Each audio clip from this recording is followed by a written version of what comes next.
Donc on est allé pour s'inscrire dans 2 villages en fait pour la police. Ils nous ont envoyé bouler les 2 villages. Alors c'est la première fois que ça nous arrive et puis franchement les autorités ils étaient, je vais pas dire le mot parce que c'est pas politiquement correct, mais ils étaient pas contents de voir des touristes comme ça. Bon là Mehdi est très échaudé, notre dernier passage de douane. Ouais, il l'a vraiment très mal pris donc je suis pas sûre qu'il veuille y retourner. Ça avait bien commencé mais là on est en train de voir qu'il y avait un bruit, mais depuis hier il y avait ce bruit en fait. C'était pas bon signe du tout.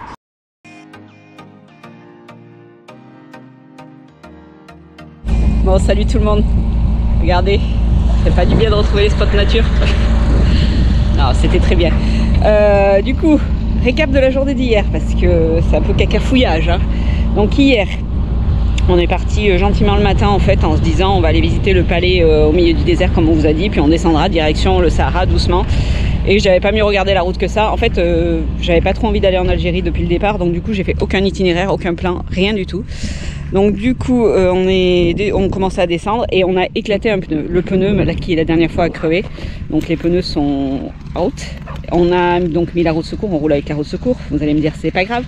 Sauf que moi pour descendre en fait jusque là où je voulais aller, il y avait 1500 km, donc il faut penser au retour après. Et il nous restait plus que 10 jours.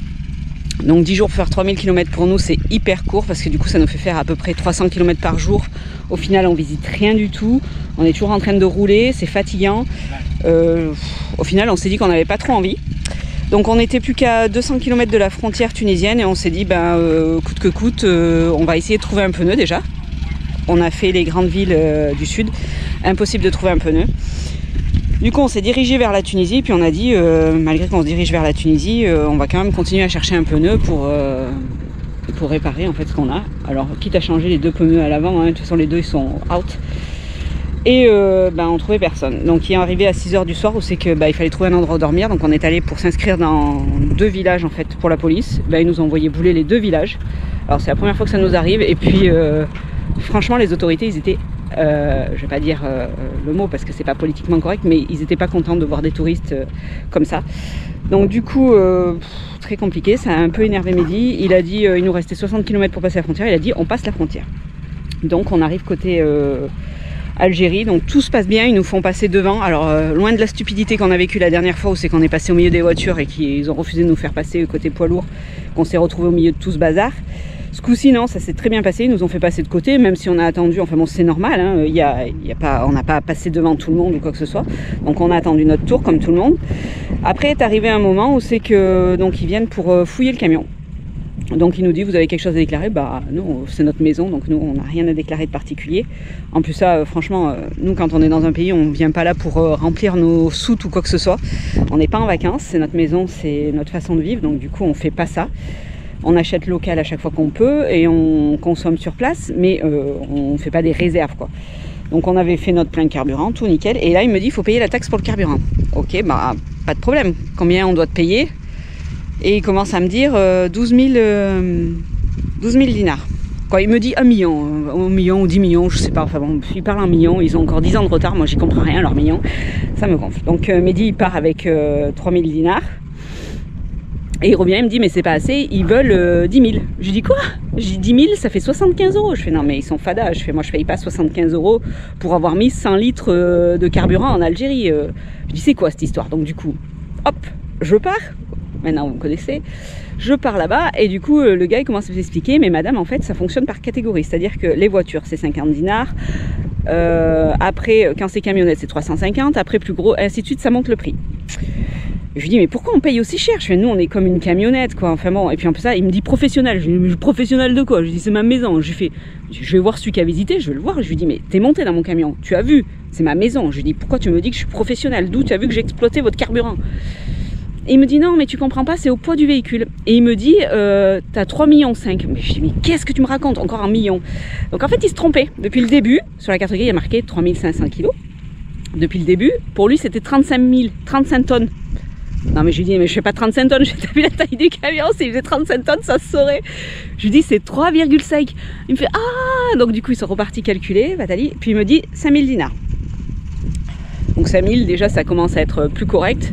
à la limite j'accepte, hein, il y a une taxe, c'est noté sur un registre, j'accepte, même si tout ce que j'ai vu passer, enfin bon, c'était du bac-chiche corrompu, le truc de fou, mais bon, c'est un autre problème, chacun fait ce qu'il veut. Moi la corruption, j'aime pas ça et je donnerai pas, donc quoi qu'il en soit, je peux rester bloqué des heures. Genre, là j'étais prête à déballer l'échelle et dormir sur le parking, on n'en débordera pas. Du coup Mehdi part avec ses 5000 et il revient, il me dit ben fit c'était 3005. Ok, si c'est 3005, ok. Donc tant mieux. Et ils se sont excusés 50 fois, ils étaient hyper gênés de s'être trompés parce que du coup ils comprenaient pas notre carte grise. Il faut savoir que ce qu'on a fait passer côté désert en fait pour rentrer, personne ne le fait. Beaucoup passent par le nord en fait pour rentrer par la Tunisie ou des choses comme ça, ça se fait, mais par le sud personne ne le fait. Ils sont pas habitués ou sinon c'est fait avec des guides et les guides eux ils ont tout enregistré au préalable, les douaniers n'ont rien à faire. Donc après on est arrivé côté Tunisie où c'est que il fallait faire le diptyque, donc pareil ils nous disent mais qu'est-ce que tu fais là, pourquoi t'es passé par là, donc on a expliqué qu'on a été visiter l'Algérie, que Patali, que Patala. Donc pour faire le diptyque c'est pareil, ils ont mis, sans vous mentir, ils ont dû mettre facilement 1 heure. Ils savaient pas trop comment remplir les papiers, donc ils nous ont demandé plein de renseignements qu'on leur a donné. Et bonne nouvelle, ils nous ont mis 90 jours. Donc du coup, ils n'ont pas compté nos 2 jours qu'on avait passés côté nord. Donc ça, c'est plutôt une bonne nouvelle. Donc c'est peut-être quelque chose à tenter pour éviter de payer la taxe et je sais pas. Je sais pas, on va réfléchir à du pourquoi du comment. Il y a aussi le côté Libye qu'on peut rentrer et sortir, parce que Mehdi peut rentrer et sortir avec le passeport tunisien sans visa. Pour moi je pourrais pas, mais lui il peut. Donc à voir comment ça va se passer. Sinon ce coup-ci la douane ça s'est très bien passé, tout était bien organisé, pas de problème, tout le monde a été gentil, hormis qu'on on s'est engueulé avec les douaniers algériens parce qu'ils comprenaient rien. Je leur en veux pas, sincèrement c'est loin d'être facile de comprendre quand on voit jamais personne qui voyage comme ça. J'en reparlerai dans le bilan tout ça.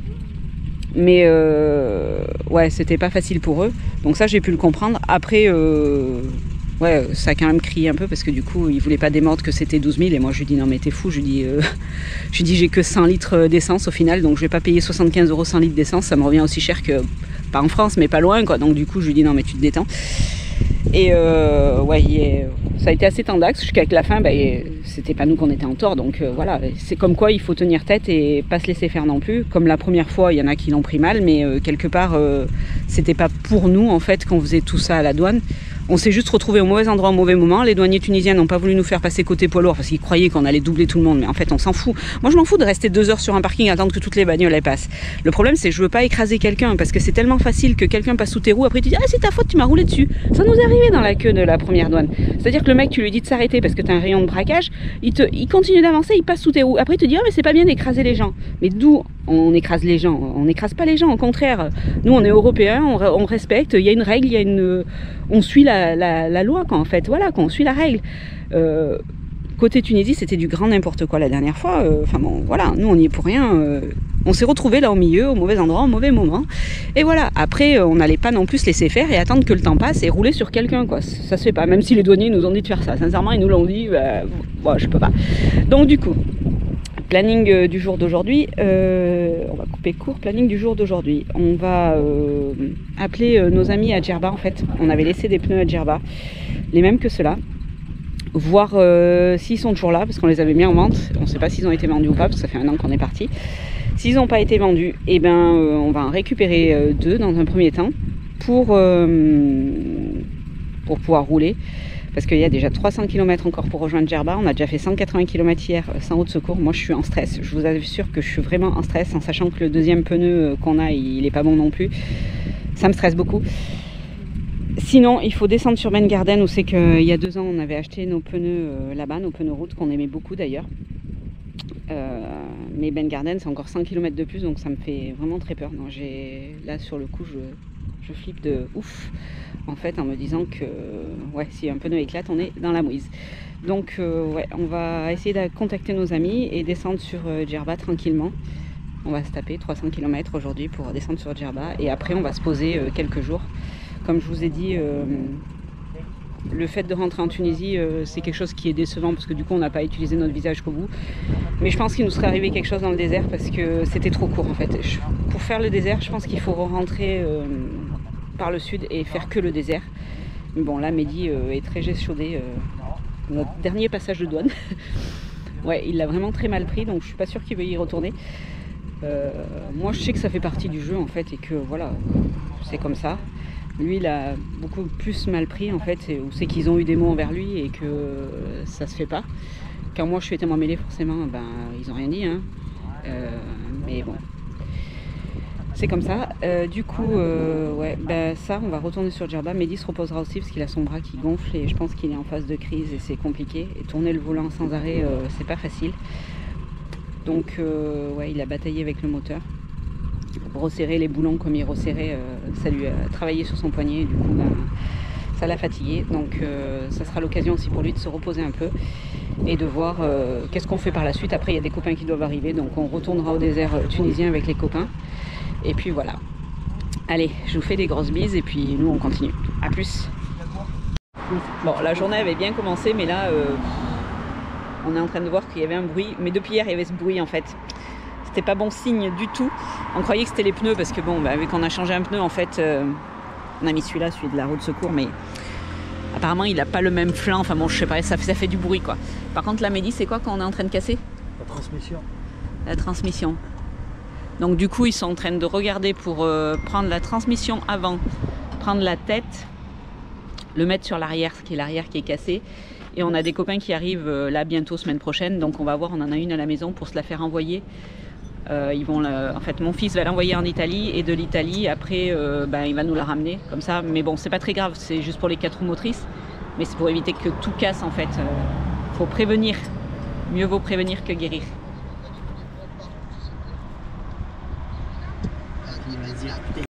Oh Lulu, c'est toi qui as fait la réparation. Alors qu'est-ce que tu penses du Savième?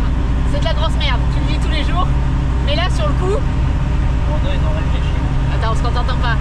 Oui, ils ont réfléchi. Il dit Chrono, ils ont réfléchi. Pourquoi ils ont réfléchi? Si tu veux changer ta pièce. Parce qu'on a échangé les pièces, c'est-à-dire qu'on a enlevé la transmission arrière qui était cassée. Quoi, cassée, qui allait casser. Et t'as mis la transmission avant à la place. Donc du coup, il dit que pour une fois, ils ont réfléchi, que les pièces, elles sont interchangeables et que ça permet de continuer de rouler. Donc voilà. C'est de la merde et des fois, Inch'Allah, c'est bon. C'est du rodo, il dit. Quand on va traverser le shot, juste pour vous montrer comment c'est le shot.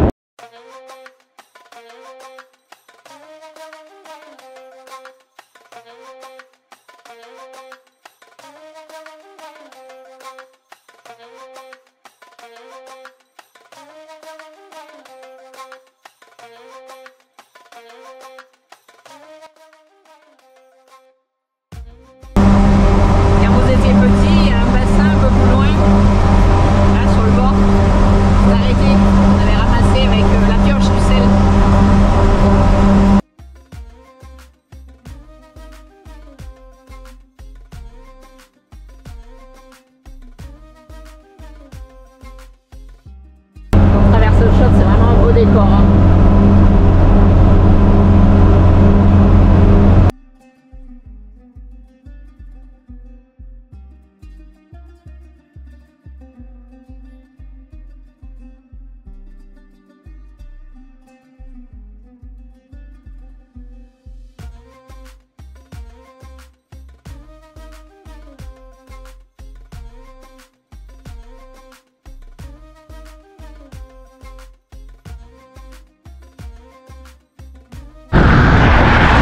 Voilà, ça a arrêté 2 secondes. Donc ce que vous voyez en bas qui est blanc, c'est du sel. Et ici en Tunisie, ils exploitent vachement le sel. Donc tout le shot Algérie, il est exploité. Il y a une usine un peu plus loin là-bas où c'est qu'ils exploitent et qu'ils ramassent le sel toute l'année. Donc là, il y a quand même dû pas mal pleuvoir parce qu'il y a d'habitude à cette période-là, il est vraiment très sec. On retrouve Charlie. Allez, c'est parti. On prend la route. Tout au bout là-bas. Si vous voyez la petite du là-bas, c'est un bus qui est échoué au milieu des choses. Et là, on arrive.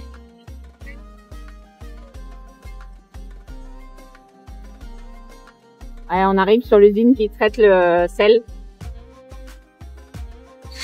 Ah, les touristes en moto.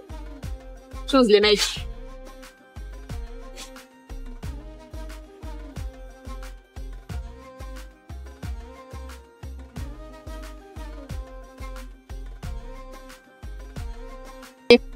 Et c'est quoi l'histoire du sel avec la Tunisie? C'est le prix. C'est les Français qui rachètent le sel. Et ils rachètent le sel de la Tunisie. Et ils rachètent une misère et nous, en France, on le paye quand même cher, quoi. Il y a une histoire ouais, avec le sel en Tunisie et les Français. Mais alors peut-être que les accords vont s'arrêter aussi parce que ils sont en train de libérer un peu le truc. Ça risque de s'arrêter. On arrive sur l'île et le soleil se couche. C'est un des meilleurs moments en fait, le coucher de soleil sur l'île. Bon là on n'y est pas encore, hein, mais on se rapproche, on se rapproche.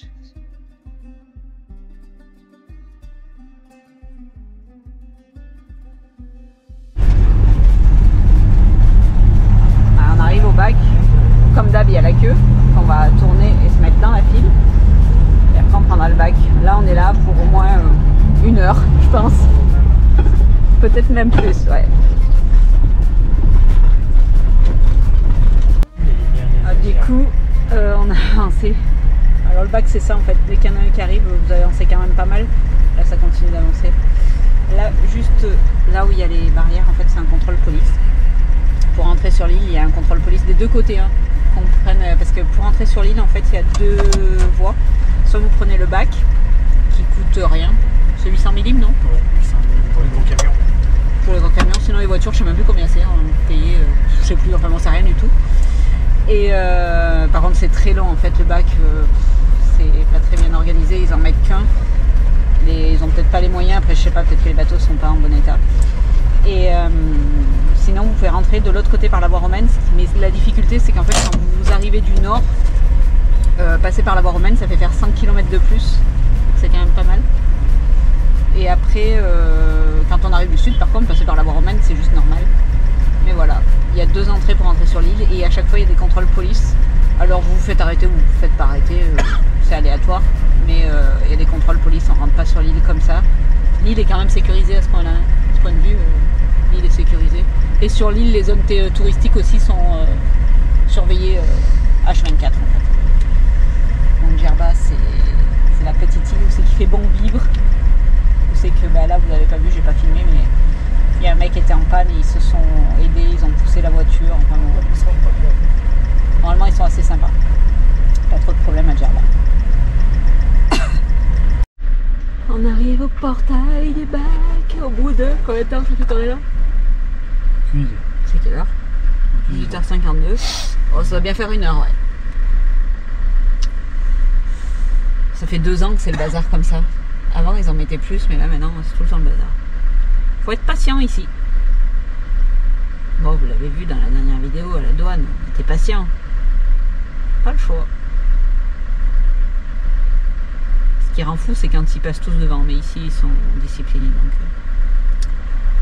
à part le problème. Là il y a le portail, en vert c'est le portail de la truc, et la petite guitoune là-bas au fond, je sais pas si vous voyez juste là. La petite guitoune c'est la caisse, on paye. Après on avance, on monte sur le bateau. Et en poids lourd, on peut y monter, oui, et on a dit, on réfléchissait, mais oui, normalement on peut y monter. Il y en a qui sont déjà montés, qui sont venus nous voir à Djerba, qui sont déjà montés. Les bus, ils y montent aussi, ici, les bus locaux, donc je vois pas pourquoi les autres bus, on peut pas y monter. Après, on nous avait dit les chiens, que c'était interdit. Ouais. Donc si vous avez un chien comme nous, ben, nous, Nebel, elle est à mes pieds, donc on la voit pas. Et ils disent rien parce qu'ils savent pas. Bon, c'est parti, on embarque sur le bac, il est 19h42, donc ça fait ouais, bien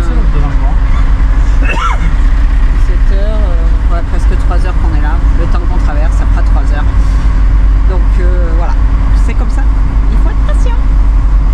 Mais quand il n'y a pas de problème, que tout le monde est discipliné, ben, on crie pas. Allez. Bon, ça y est, on est descendu du bac. Là, on va rejoindre le quartier familial. C'est qu'on va retrouver nos tontons, nos tatis, nos cousines, nos petits cousins. Et on va passer un petit moment avec eux à leur raconter toutes nos aventures. Allez, on vous laisse. À la prochaine.